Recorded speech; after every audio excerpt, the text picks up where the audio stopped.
안녕하십니까. 닥터 파이낸스 김영환 교수 인사드립니다. 오늘은요, 유발 하라리의 책, 이, 사피엔스, 요거에 대해서 제가 영어 원서로 첫 페이지부터 끝까지 낭독을 영어로 했었거든요. 그래서 그걸 읽으면서 지금까지 느낀 바 몇 가지를 같이 나눠보려 그럽니다. 이건 워낙 명저니까 모르는 사람도 없는데, 근데 이걸 처음부터 끝까지 다 읽은 사람도 사실 별로 없다라는 얘기까지 하잖아요. 그래서, 지금, 퍼블리시 된 지 지금 14년째가 되는 명저인데, 저도 뭐, 들어보기도 하고 요약된 건 들어보긴 했지만은, 이제 하나하나 다 읽어보면서, 제가 느낀 거를, 또 감회가 또 새롭기 때문에 한번 좀 나눠보려고 합니다. 사실은 이런 베스트셀러, 영어로 된 베스트셀러를 낭독하는 거, 이번에 한 것처럼 몇 달이 걸렸는데, 그렇게 하는 거가 사실 영어 실력 발전에 정말 도움이 된답니다. 잉글리시 커뮤니케이션 스킬에 정말 도움이 되는데, 왜냐하면은 베스트셀러 작가이기 때문에 읽는 사람이 편하겠죠. 그러니까 군더더기 없는 말들로 쫙 해서 요약해서 말하는 것들이 정말 배울 점이 많고, 스토리 전개하는 것도 그렇고, 구성, 그죠? 그런 여러 가지들이 배울 점도 많았는데, 핵심적인 이분의 얘기들도 또 볼 게 많았고, 그 다음에는 대부분 책에 읽다 보면 요 처음 중반 가다가 스톱하잖아요. 근데 그 뒷부분이 정말 재밌는 게 많더라고요. 뒷부분에서 보면은 이게 사실은 역사책이다, 뭐 인류학책이다 등등 말은 많지만은 경제, 파이낸스 이거 하는 사람 입장에서도 기초 소양을 위해서 꼭 읽어야 되겠다는 생각이 들더라고요. 그래서 여러분들 혹시 들으시는 분들 중에 이번에 수능 보고서, 그죠? 대학 입시 통과했다, 어느 대학에 들어가야 되겠다, 마음 먹었으면은 이 책을 한번, 2달 잡고서 영어 원서를 쫙 통독을 해보시기 바랍니다. 이게 뭐 너무 오래된 책이라서 좀 그렇다 그러면 호모데우스라든가 아니면 넥서스라든가 뭘 잡아도 좋아요. 일단 한 저자가 쓰면은요, 저도 책을 좀 써봐서 느끼는 건데, 재탕되는 스토리나 이런 것들이 조금 좀 있을 수 있어, 어차피. 근데 뭐 봐야 알겠지만은. 그래도 하여튼 간에 이거 하나를 잡든 뭐 하나를 잡든 해가지고 쫙 통독해 보시는 거 권장합니다. 정말 재밌고요.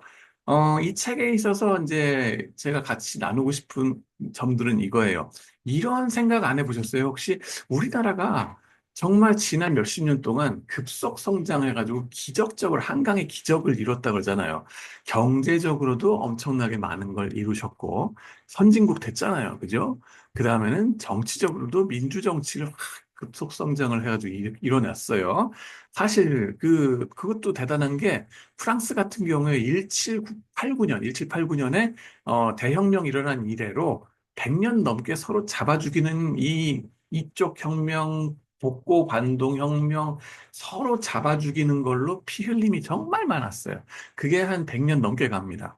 근데 근데 우리는 그런 반동적으로 잡아 죽이거나 또다시 또 혁명 이렇게 해서 또 잡아 죽이거나 이런 일들 거의 없이 지금까지 이제 광주민주화 항쟁 그때 이후로는 피 흘림이 그렇게 많지 않게 지금까지 왔단 말이에요. 그것도 기적이에요. 짧은 시간에 여기까지 온 거. 정말 기적입니다.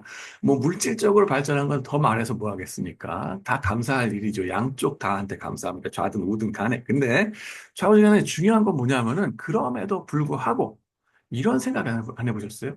아니, 근데 이게 우리나라가 이제 현타가 왔나? 내지는 김 빠진 것 같다? 내지는 우리나라의 경우 이제 서구식 과학이나 시장 경제 체제, 그다음에 정치 행정제도 이런 거 배우는 거는 빨랐는데 왜 이제 우리가 2등까지는 빨리 왔는데 1등으로 치고 막 나가 그러니까는 1등으로 치고 나가는 거는 왜 못할까? 왜 이걸 행동으로 진정성 있게 내 거야 하고 쫙 나가는 그런 데 있어서는 왜 영혼이 없고 왜 다들 좀비 같이 행동하지? 뭔가 좀 영혼이 없이 털려버리는 것 같은 그런 느낌 좀 들지 않으셨어요? 한국의 경우 보시면은 한강의 기적이다 뭐다 해서 급속도로 발전을 했는데 삼성의 주가는 왜 바닥으로 처박히고 그 좋다는 다른 기업들 주가도 동반 추락하고 앉았지? 중국한테 잡혀 먹히고 있는 거 지금 뭐 보이시죠? 그죠? 이미 과학, 뭐 파이낸스, 경제 이쪽은 학계에서는 옛날부터 잡혀 먹혔었던 거. 이제서야 까지는 거죠. 근데 공대는 뭐 반도체는 다를 줄 알았죠? 아니에요. 그죠? 20배가 큰 나라가 지금 들이닥쳐서 하는데 어떡할 건데요? 그죠? 빠른 출격자 전략, 패스트 팔로워 전략으로 반도체 치킨 게임에서 일가견이 있었는데, 삼성이. 근데 2등까지는 했는데 1등은 왜 못하지? 그리고 1등 안 해도 괜찮아가 아니죠. 왜냐하면은 2등부터는 금방 도태되고 1등이 시장을 선도해버리면서 그 마진 챙겨먹는 게 장난이 아니거든요. 엔비디아, 그 다음에 브로드컴, 지금 마진율 보시면 영업 마진율이 60%, 50% 이럽니다. 우리는 영업 마진율이 16%, 15% 이러는데 이게 바뀝니다. 그죠? 그래서 1등을 해야 된다는 건데 정작 1등을 못 해요. 마누라 자식 빼고 다 바꿔 그랬는데 안 돼. 왜 그러지? 순식간에 그 떵떵거리던 것들이 다 TSMC한테 처발렸고 엔비디아 브로드컴한테 속수무책입니다. 지금 이거 어떡할 건데? 그죠? 질문 두 번째 보시면은 우리나라가 천년을 내려오는 과거 시험 이런 게 공정한 인재 선발 두고라면서요. 어, 대학 입시 이런 것도 행정고시, 사법고시 등등 해가지고 이 고시 시스템도 개천에서 용나게 해주는 시스템이라면서요. 기회균등 이거 좋은데 그런 교육열 덕분에 우리나라가 경제 기적을 이뤘다면서요. 근데 왜 이제 와서는 교육제도 때문에 인구가 소멸하죠? 어, 지옥도가 펼쳐지죠? 그렇게 공정하다던 사법고시 패스했다는 검사 양반들은 대통령 돼서 왜 저러고 앉았지? 라는 거 생각 안 듭니까? 그리고 그렇게 똑똑하다는 행시 패스하신 분들이 왜 저런 폭압적인 비이성적으로 돌아가는 저런 포스에는 아무 말도 못 하시죠. 왜 이렇게 좀비처럼 영혼 없이 무기력하게 끌려댕길까? 관료주의. 그죠? 세 번째 질문. 쩍하면은 개신교 목사들 앞세워서 미국 성조기하고 이스라엘 국기를 태극기보다 앞세워가지고 흔들더던 이 극우파 일당들은 왜 전혀 성경적이지 못하고 과학적이지 않은 그런 무당들의 주술에 의존해서 이 나라를 한순간에 망가뜨려버리고, 이게 갈수록 더 추태를 부릴까? 좌파도 마찬가지예요. 좌파는 말할 것도 없고, 김어준 같은 사람들, 어, 저는 모두 각이에요, 일단 간에. 근데 하여튼 간에 이 책은 그런 데 있어서 조금 좀 가이드를 주는 것 같아요. 그런 점에 있어서. 대답을 주는데, 어떤 점에서 우리나라의 발전은 서구의 발전과 달랐는가? 그래서 우리나라가 지금 와서 좀비처럼 털리고 앉았는가? 이런 상황에 대해서 얘기를 해줍니다. 한마디로 말해서 서구에서 과학과 제도, 경제 이런 것들, 정치와 과학 이런 것들이 발전하는 거는 서로 간에 유기적으로 진심을 다해서 발전을 시켜왔다는 거예요. 예. 그게 좋든 나쁘든 간에 제국주의네 뭐네 무슨 소리가 피해를 받네 어쨌네 그런 피해의식 알겠는데 근데 그거를 제거하고 이 발전시키는 입장에서 보면은 그게 다 자기들의 것이었던 거죠. 목숨 걸고 진심으로 이걸 유기적으로 발전시켜 온 게 걔네들의 역사예요. 피와 땀을 흘려서 자기 피를 직접 흘리고 자기 목숨 바쳐서 이 모든 것들을 유기적으로 발전시켜 왔었던 거예요. 그래서 1등으로 계속 치고 나가는 거고 애플 같은 거나 엔비디아 같은 것들이나 반면에 우리나라 같은 경우는 진심이 아니었던 것 같아요. 네. 뭐냐면은 이걸 간접 경험을 통해서 서구란 애들이 다 과학을 발전시키고 경제 자본주의를 발전시킨 거를 우리는 책으로 학위 같은 걸로 공부하면서 배워가지고 간접 경험으로 배웠고 우리가 직접 피를 흘려서 리스크 테이킹을 해가지고 배운 거는 그렇게 많지가 않았던 것 같아요. 네. 서구 애들이 500년, 600년 동안 한 거에 비하면은 우리가 지난 몇십 년 동안 한 건 연수로만 따져도 10분의 1밖에 안 돼요. 그렇기 때문에 우리는 속성으로 성장하는데 당장 필요한 것들만 선택적으로 배웠고요. 나머지는 무시한 것들이 있어요. 우리한테 당장 필요한 몇 가지만 쪼쪼쪼 배우고 나머지는 안 해도 돼. 이러면서 무시했던 것. 그것들이, 그 무시했던 것들이 지금 와서 우리한테 발목을 잡는 상황이 된 게 아닌가 하는 거. 우리 개인적으로 보시면은 개별적으로, 미시적으로는 공부하고 뭐 새로운 제도를 배우고 새로운 공학을 배우고 경제를 배우고 파이낸스를 배우고 등등 이런 거는 해외에서 나가서 공부를 하고 이런 거 국내도 마찬가지지만 박사를 했다 어쨌다 석사를 했다 개인적 출세 수단으로 지식적으로서 배운 것뿐이지 파편적으로 배운 것뿐이지 전체적으로 유기적인 관계 하에서 이거를 정말 이게 성공할까 아닐까 모르는 상황에서 한번 해보자. 해보고서 죽든가 아니면 성공하든가. 이런 식으로 된 게 별로 없었다. 라는 것을 저는 좀 깨닫게 됩니다. 이 책을 보면 그게 느껴져요. 거기서. 서양의 경우 대항해 시대에 먼 바다, 미지의 세계를 다 탐험해 나가는 과정에서 자기 목숨을 직접 걸고 위험 선택을 해서 배워 나가야 됐던 거예요. 우리나라, 우리 민족을 무시하냐, 아시아 사람 무시하냐, 라는 얘기가 아니에요. 컴플렉스 버리고서 보자고요. 뭐냐 얘기냐면요. 원양어선 혹시 여러분들 타고 나가 보셨어요? 저는 못 해봤어요. 혹시 여러분들 울릉도, 독도 이런 거 가는 배 타고 나가 보셨나요? 저는 못 해봤어요. 근데 그 망망대해에 그렇게 막 대책 없이 나가는 거 해볼 용기가 나냐고요. 그리고 특히 어떤 풍랑에 맞아 죽을 줄 알고, 그죠?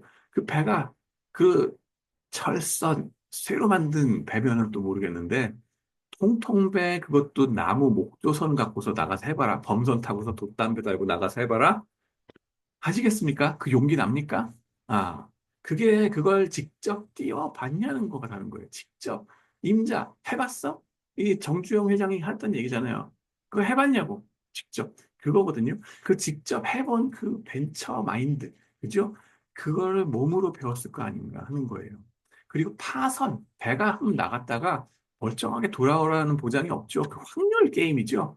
그 확률에 대해서도 일찍부터 깨달았었을 거고, 파선 확률도 있을 거 아니에요. 그런 난파되고 이런 거. 그런 거에 대해서 그러면 해상 무역할 때 해상 보험업 이런 거 스스로 발전시킬 수밖에 없잖아요. 궁금하신 분들은 제가 로이드 보험 이거에 대해서 그 블로그에 만들어 놓은 거 한번 보시기 바랍니다. 이런 걸 발전할 수밖에 없었을 거 아니에요. 자연 발생적으로. 그런 걸 우리는 교과서적으로 배웠거든요. 간접 경험으로. 그러지 말고 직접 해봤냐고. 근데 무역업, 상업, 주식회사 제도 이런 것들 발전하지 않을 수가 없었고 선장이나 CEO, 배 타고 나가는 저 사람 쟤한테 뭘 믿고서 쟤한테 돈을 맡겨요. 사업 투자를 합니까? 근데 그 인센티브를 주고 쟤네가 뛰어먹지 않도록 확실하게 만드는 거 그런 계약에 관한 거, 그런 경제 이론 이런 게 자연스럽게 유기적으로 발전할 수밖에 없었다. 이런 서구 사회에서는. 그다음에 곡물 거래하는 거, 트레이딩하는 거 이런 것도 파생 상품으로 리스크 매니지먼트 하는 거 이런 것들도 자기네가 필요하니까 발전할 수밖에 없었겠죠. 그다음에는 자기 돈과 생명이 직접 걸렸으니까 자기 목숨 걸고 나가서 무역하거나 해적질, 노략질 이런 거 하는 과정에서 물론 또 괴질병 이런 거에 걸리면 어떡합니까? 뭐예요? 저기 뭐예요? 괴질병이라니까 괴혈병 나오죠. 그죠? 이 책에 보시면은 비타민 C에 대한 얘기가 나옵니다. 그죠? 영국 해적선이라고 해야 되나? 이 선박들이 나갔을 때, 쿡 선장도 그렇죠. 나가서 선원들이 이상하게 이게 잇몸에 피를 막 흘리면서 고생하더라. 이게 보니까는 그거가 궁금해가지고 어떻게 하면 이 병을 예방할 수 있을까에 대해서 고민을 할 수밖에 없었던 거죠. 그러다 보니까는 비타민 C라는 게 필요하구나라는 것도 의학이 발달할 수밖에 없었던 거고, 그게 이제 자기 목숨을 건 사업체니까 자본주의가 발달하면서 이게 같이 간다는 거죠. 정복 사업체가 네덜란드 동인도 회사 VOC처럼 정부 재정보다 커진 경우 걸린 돈이 얼마겠어요. 이 항해 한 번 나갈 때 선단 나갈 때마다 리스크 테이킹 하는 게 장난이 아니었겠죠. 그러면은 그 리스크 테이킹한 그 많은 사람들의 목숨을 구하기 위해서라도 의학을 목숨 걸고 발전시킬 수밖에 없었던 거죠. 우리나라에 왜 바이오 산업이 없어요? 뭐 부족해요? 아직도 당연히 부족할 수밖에 없었던 거죠. 예를 들어서 우리나라가 지금 우주 탐험을 나서서 한다고 해보세요. 그러면 우주 탐험에 나갈 때에 우리의 비행사들이, 우주 비행사들이 혹시라도 어떤 질병에 잘못 걸릴까 봐 거기에 대비하는 대비 약품, 우리 스스로 만들어야 되지 않겠어요? 그거를 개척을 스스로 하느냐고. 그 오리지널리티, 이거를 인정해 줘야 될 거 아니냐고. 그런 것들이 벌써 서구에서는 500년 역사 동안에 쫙 만들어졌다는 거죠. 그리고 아예 영국 같은 경우 해외 탐험이 이 나라 전체의 명운을 건 사업이 되면은 그런 치명적인 질병 극복하기 위해서, 그죠? 발전할 수밖에 없었는데 특히 단적으로 나오는 게 이런 항해, 배를 띄웠을 때에 과학자들도 동승하게 만들었다는 거예요. 동승해서, 지리학자도 동승하고, 뭐 이렇게 학자들이 같이 가서 군인들은 싸우고, 학자들은 가서 탐험하고, 학자가 그냥 방 안에 앉아서 이렇게 백면 서생으로 이렇게 있는 게 아니라 나가서 직접 그걸 피부로 깨닫게 만드는 거죠. 그렇게 할 수밖에 없었다는 거예요. 그렇게 해서 그게 다른 게 뭐냐면 지금 우리나라의 과학 발전하고 다른 게 뭐냐면은 과학적 답사를 걔네들은 철저히 할 수밖에 없는 거고, 목숨 거는 거니까.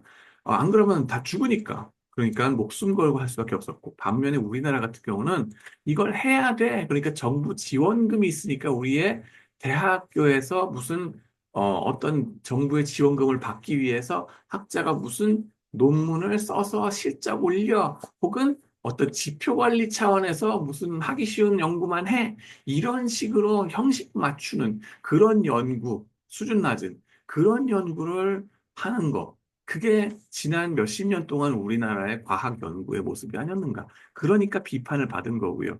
미친 듯한 이상한 과학 안 하잖아요. 어디 뭐 전혀 그런 게 과학이었어? 라고 싶고 탐험하는 과학 안 하셨잖아요. 그죠? 그저 미국이 혹은 주류 학계에서 인정받았던 거, 그 틀 안에서 어떻게 하면 SSCI에 나갈 수 있을까? 그런 거에 딱 최적화된 연구만 했거든요. 목숨 걸고 하는 연구 해야냐고. 그죠? 그런 거가 문제란 거예요.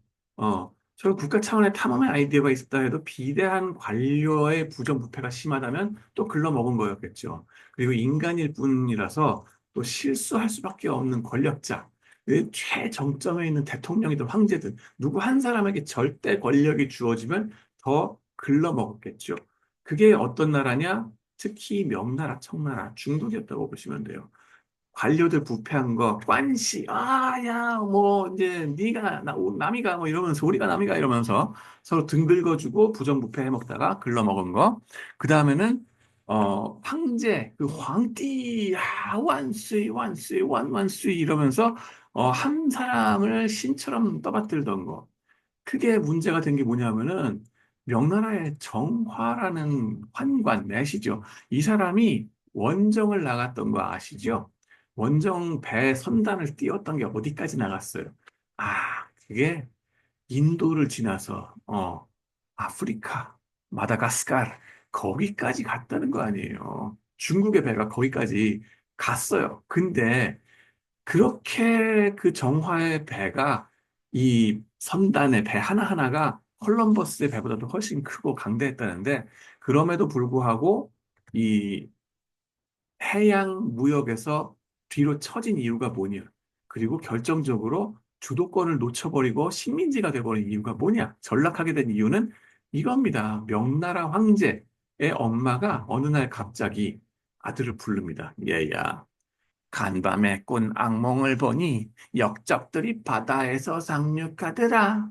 그러니까 해안가 사람들을 주의해라. 역적은 바다에서 온다. 그러신 거예요. 그러니까는 예지몽치고는 사실 나름 맞는 말이죠. 뭐 주술을 하라는 얘기냐, 무당을 따르는 얘기냐, 그 아니에요. 하지 마세요. 서양 오랑캐들과 왜구들이 바닷길을 침범해 들어와서 청나라를 멸망시키고 보면은 그 예지몽치고는 제대로 꿨어요. 근데 문제는 뭐예요? 그렇다면은 해군을 더욱 발전시키고 나가서 공격적으로 외부 탐험을 했어야 되는 거 아니에요? 선빵이 최선의 방어 아닙니까? 근데 그러지 못했죠? 뭐예요? 나르시시스틱 했다고. 아시아의 문화는 지독하게 나르시시스틱합니다. 그래서 자기 자신에 푹 빠져가지고 중화 사상에 절어 있어가지고 뭐예요? 오랑캐들은 이미 우리의 적수가 못 돼. 그 다만 중화 민족들 중에서 반란하는 놈들이 나올 거니까 그 반란하는 놈이 어디서 나온다? 해안가에서 나올 것 같다. 그러니까는 해금 정책 이런 걸 해버린 거예요. 그래가지고 해금 조치, 바다와 관련된 일 절대 하지 마. 라고 다 금지 조치를 시켜버립니다. 그러니까는 어떻게 돼요? 내륙적으로만 나르시시스틱하게 자기중심적으로 막 안으로만 굽어서 이 발전을 도모하다 보니까 폐쇄적으로 결국에는 처지는 거죠. 그렇게 해서 무지막지하게 해금 정책을 한 거죠. 얘네들 절대 왕권이 어떤지 아시잖아요. 이 단적인 예가 뭐냐면 황제가 피살될까 봐 혹은 닌자 같은 자객한테 습격당할까 봐 자금성에서는 그 큰 왕궁, 경복궁의 20배는 크다 그래요. 근데 거기에 가로수가 한 그루도 없어요. 나무 한 그루 없어가지고 사람들, 관광객들 더워가지고 빌딩이 그늘에 이렇게 막 숨어 있는 거 생각하면은 처량하기까지 합니다. 근데 저 궁금한 거는 자객이 나무에만 숨나? 빌딩 뒤에는 안 숨나? 모르겠어요.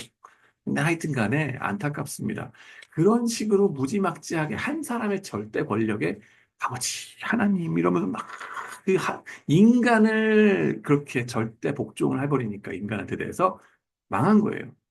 그런 게 지금 사실 절대왕정이 이런 종합적이고 유기적인 발전에 돌이 된다는 거예요. 그런 절대왕정, 이거 해서는 안 된다는 거, 유럽 애들은 시민사회 혁명을 통해서, 자각을 통해서, 그죠? 유기적으로 이걸 깨닫고 과학 발전과 함께 아울러서 발맞춰 발전시킨 거죠. 근데 우리는 그렇게 했나요? 우리는 그렇게 못했죠. 그렇게 못했어요. 우리는, 뭐예요? 그 얘기하기 전에 유럽 같은 경우에 어느 날 자고 일어나니까 이런 명나라, 청나라의 해금 정책 이런 거 해버리면은 어떻게 되겠어요? 그 전에 바닷길로 해서 비즈니스 해먹던 사람들 싹 다 망하겠죠. 그러니까 이 신용도가 뭐가 됩니까? 그죠?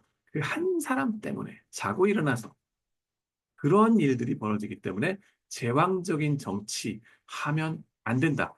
견제와 균형이 필수적이다 하는 거를 그 500년 역사 동안에 쭉 배운 거예요. 그래서 몸에 배 있어. 그래가지고 영미권 유럽에서는 이거를 균형 있게 발전시켜 왔던 거다. 그리고 정치뿐만 아니라 기업 운영하는 차원에서도 CEO가 절대 왕권처럼 하면 안 된다. 견제와 균형이 있는 건전한 지배구조, 코퍼레이트 가버넌스, 이걸 갖춰야 된다는 거를 알아가지고 발전시켜 왔던 거죠. 계약 이론이나 이런 것들을 더 발전시켜서 이게 유기적으로 발전해 왔던 거예요. 프랑스 대혁명이요. 이거 아까 말씀을 드린 거고요. 그 다음에 우리나라도 그러면은 이제 희망이 없는 거냐? 그러면 요 발목 걸려가지고 넘어져서 지금 견제와 균형이 없는 시스템으로 지금까지 기적적으로 경제 발전해 왔는데, 그러면 이제 견제와 균형이 무너진 상황에서 폭주하다가 넘어졌거든요. 그러면 이거 어떡할 거냐? 그럼 우리 뭐 손가락 빨란 얘기냐? 지금까지 정치도 기적적으로 빨리 민주화됐고 아직 멀었다는 건데 부디 평화롭게 잘 이겨내서 진정한 기적을 창출하게 되길 바랍니다. 반면에 아시아 사람들은 이 모든 걸 간접 경험으로 배우게 됐어요. 그리고 2차 대전 이후 뭐 미국 유럽 간에 이제 유럽이든 미국이든 유학 가신 분들 그것도 생각해 봐야 되는데 이 과학이나 뭐 경제나 뭐 여러 가지 행정이든 뭐가 됐든 과학 분야들 여러 가지의 그 학문 분야 같은 것도 유기적으로 연관성을 깨달으면서 발전하지 않고 우리나라 같은 경우는 사일로 내 영역 침범하지 마. 난 여기에서 전문가 소리 들을 테니까 내 영역 침범하지 마. 서로 간에 으르렁대면서 그냥 이 내 협소한 분야에서만 분절적으로 단독 학문으로서만 공부를 해왔다. 하는 게 보입니다. 유기적으로 발전하는 게 좀 많이 막혔었다 하는 걸 좀 알 수 있고요. 그리고 이렇게 이제 유학해서 박사받은 사람들 자체가 거의 없었던 60, 70년대 생각해 보면요. 그때 급속으로 경제 발전했잖아요. 그때에 가난하던 우리 아시아에 살던 사람들 입장에서는 어느 날 보니까 유학하고 돌아온 극소수의 박사들이 교수나 혹은 경제 관료 등 핵심 자리를 차지하고서 이제 부를 축적하는 모습을 보면서 그리고 명예도 축적하는 모습을 보면서 권력도 생기는 거 보면서 부러웠겠죠. 그러면서 어떤 학습 효과가 생기느냐 하면은 이 모든 학문 분야를 서구의 그 진정성 있게 유기적으로 배우는 그걸 하자 이게 아니라 빨리 쟤보다는 부자가 돼야지. 나도 저 학문 분야 저거를 공부하고 저 대학 가서 저 하버드 가서 저 학과 경제학 공부해서 박사 해가지고 돌아오면은 나도 저 사람이 누리는 부를 누릴 수 있겠지.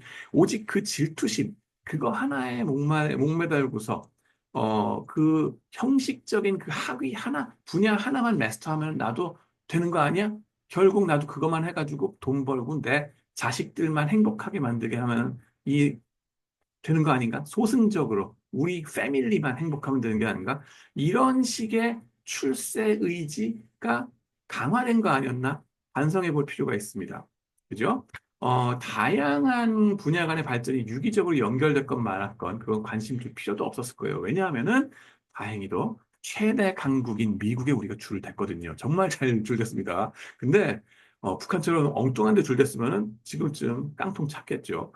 네, 감사합니다. 근데 수십 년간 견조한 경제 발전이 이루어지는 덕분에 그저 빨리, 빨리 패스트 팔로우, 추격자 전략으로 기적처럼 급속 발전하는 그 시스템에 올라타서 빨대 꽂고 돈만 벌면 되는 거 아닌가 하는 그런 얄팍한, 이 생각이 자리 잡은 거 아니었을까. 기독교를 배우는 것도 좀 그런 점에서 좀 생각이 들지 않으세요?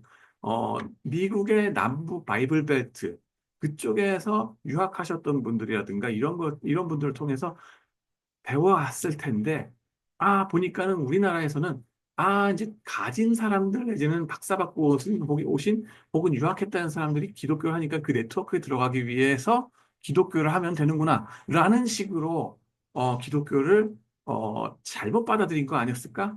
그러다가 이제서 털리는 거 아닌가라는 생각이 들어요. 그러지 않고서는 왜, 어, 주술이 합쳐진 엉뚱한 사이비 종교에 같이 기독교가 편승하는 이상한 현상이 벌어지는가?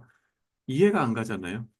우리가 주체적으로 이렇게 얘기하면 또 주체 사상이냐 뭐냐 이런 얘기 하실 텐데 그게 아니라 우리가 진정성 있게 우리가 스트러글 해가지고 직접 스트러글 해서 발전시킨 기독교 사항이 아니기 때문에 그런 현상이 벌어진 거 아닌가라는 것까지 이 책을 읽으면은 깨닫게 되더라고요.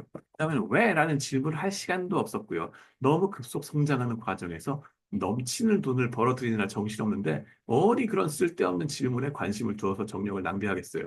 그냥 주어진 미국 주도의 세상에 떨어지는 떡고물 성실하게 주워 받아먹고 식구들 먹여 살리는 것을 해야 되는데, 그죠? 근데 선만 성실한 게 아니라 악도 성실합니다. 조심하셔야 되죠? 근데 보다 근본적인 질문하는 거는 실질적으로 금지됐었어요.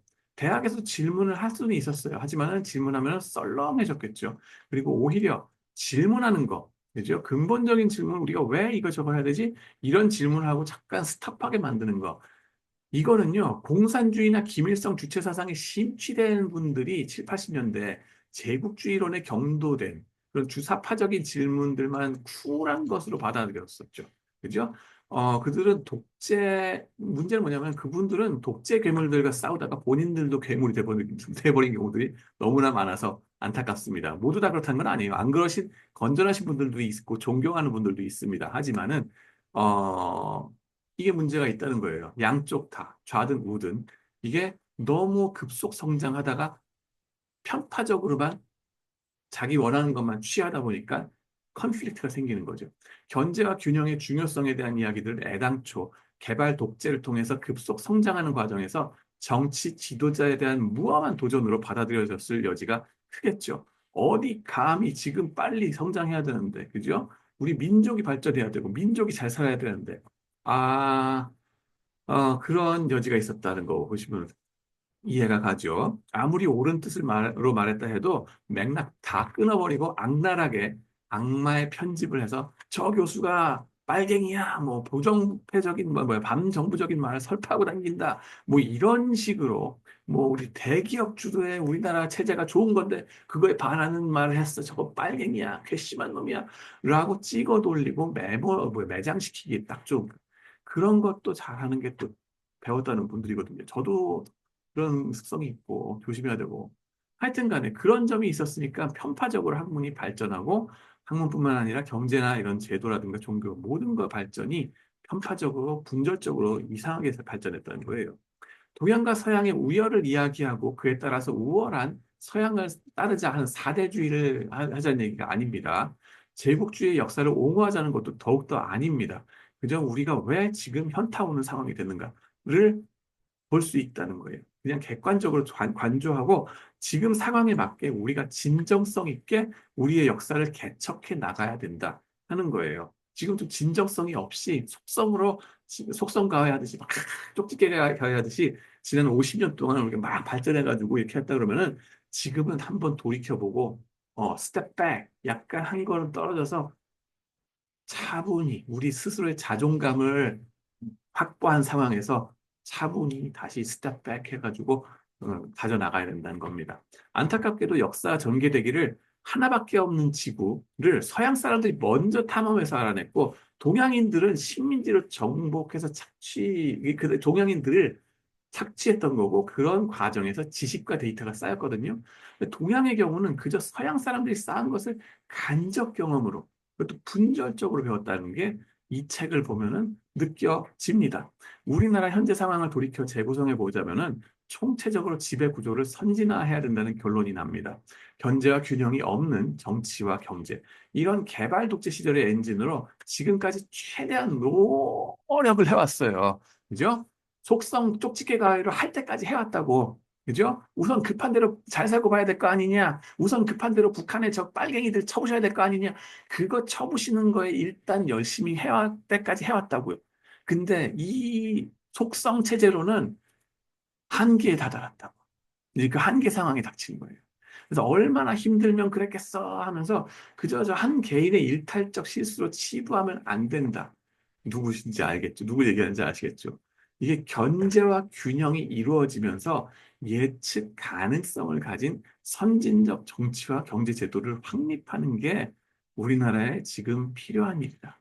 너무 급하게 마음 먹지 마시고, 너무 겁먹지 마시고, 차분히 하나, 둘씩 바로 잡아 나가야 된다 하는 거예요. 근데 그게 참 쉽지 않을걸요? 이미 우리가 너무나 잃어버릴 게 많아. 그렇게 하기에는. 그렇기 때문에 겁을 먹고서 자꾸 리스크 어버스하게 그러시면 안 됩니다. 좀 우리가 아직까지 가보지 못한 uncharted area를 가는 건데 그거를 가는 데 있어서 좀 벤처링하는 어느 정도 잃어버릴 것도 있고 얻을 것도 있고 이런 거에 대한 생각을 좀 예측을 하는 그러니까 이걸 좀 그 바운더리 레인지를 좀 주면서 calculated risk taking을 하셔야 됩니다. 정치든 경제든 그리고 가버넌스 같은 것들 이런 것들 우리가 확립해 나가야 된다 하는 거를 좀 말씀드릴게요.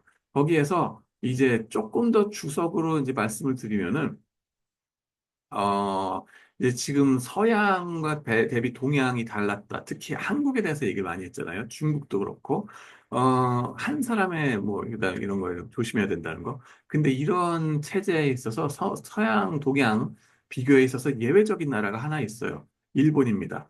그죠? 일본은 메이지 유신을 통해서 재빨리 유럽 제국주의에 편승을 했죠. 그게 뭐가 중요하냐? 일본은요, 그 호락호락한 존재는 아니다. 그렇다고 해서 넓적 엎어져가지고 또 사대주의 하라는 얘기도 아니에요. 근데 일본이라는 상대를 제대로는 바라봐야 됩니다. 일본은요, 2차 대전을 자기 스스로 수행해 본 나라죠. 그리고 해적 노략질을 해서 배 타고 저 망망대해 나가는 게 어떤 모험인지를 본능적으로 수천 년 역사를 통해서 알고 있는 애들이에요. 그리고 쌀을 비롯한 파생 상품 시장이 일본에서 몇백 년 전부터 있었고, 봉차트가 주식시장의 봉차트가 일본 사람이 발명한 거란 거 아시죠? 그죠? 이게 무슨 얘기 하려고 그런 거냐? 일본은요, 한국과 다른 점이 서양의 과학기술이나 제도를 배워서 도입하는 과정에서 우리처럼 간접 경험을 통해서 분절적으로 배운 나라가 아니에요. 제국주의 침탈을 해본 경험이 있기 때문에 한반도의 사람들에 대한 조사 결과도 있고 동남아시아, 중국 여러 나라 사람들에 대한 조사 결과가 다 있어요. 심지어 그 사람들의 지역마다의 IQ 테스트 결과가 다 있어요. 그리고 어떤 컬처가 어떻게 돼 있다는 걸 자기네 나름의 체계로 쫙 스터디하고 분석해 놓은 게 다 있단 말이에요. 그게 무시할 수 있는 게 아닙니다. 나라에 대한 빅데이터를 직접 피땀 흘려서 수집해가지고 분석해 본 게 있거든요. 자신들만의 견해와 시각을 가지고 있다는 거예요. 그게 맞냐 틀렸냐가 아니에요. 뭐 서양이 뭐 옳고 그 기준에 의해서 일본 기준은 틀렸다 이게 아닙니다. 그게 아니라 틀렸든 맞았든 간에 일본적인 관점으로 세상을 뚫고 보는 그 퍼스펙티브가 있다는 거예요. 그게 무서운 거기도 하고요. 우리는 우리 나름의 그게 있는가? 궁금하죠. 그죠? 삼성은 그런 점에 있어서 좀 개척자적인 면이 있어요. 지역 전문가 내보내셨잖아요. 그죠? 그 지역 전문가들 통해서 전 세계에 대한 데이터를 쫙 끌어왔을 거 아니에요. 일본은 그걸 100년 전부터 했다고, 100 몇십 년 전부터. 근데 삼성을 통해서 우리나라는 몇십 년 전부터 했다고요. 그 역사 깊이가 다르다고요. 그죠? 그나마 삼성이 그걸 했다는 거. 그리고 다른 그 대기업들도 나름의 노력을 해오셨던 것 같은데 그 축적된 거를 버리지 말라고. 집대성하시고서 키워내야 된다고. 그 다음에는 이 일본의 축적해 놓은 이 경험과 지식들을 무시할 게 아니다. 우리는 국뽕에 차서 그런 것들 깡그리 무시하려고 드는 거 아닌지 반성해야 됩니다. 그렇다고 일본한테 껌뻑 죽고서 막 엎어지고 자빠지고 하는 얘기 아니에요. 지금 한쪽이 아니면 다른 쪽으로 막 싸구려 양은 냄비처럼 막 엎어졌고 자빠졌다가 그 길에 반일에 막 이렇게 왔다 갔다 하는데 그 극단을 오가는 싸구려 짓을 하지 마시고 10원짜리 싸구려 짓 하지 말고 중도를 지키면서 가시라고요. 중도를 지키면서. 그죠? 그게 중요합니다. 그죠? 어느 한쪽에 편승해 가서 가는 게, 지난 몇백 년 동안의 생리였었거든요. 약소국의 짓이죠. 근데 우리는 약소국이 더 이상 아니다. 자존감을 제대로 가지셔야 된다 하는 거를 좀 말씀드리면서, 그 말씀을 좀 마칠까 합니다. 좀, 재밌는 시간이 되셨기 바라고요. 그리고 또 여러분들 다음 시간에 또 재밌는 컨텐츠로 여러분들을 뵙겠습니다. 시청해 주셔서 감사합니다.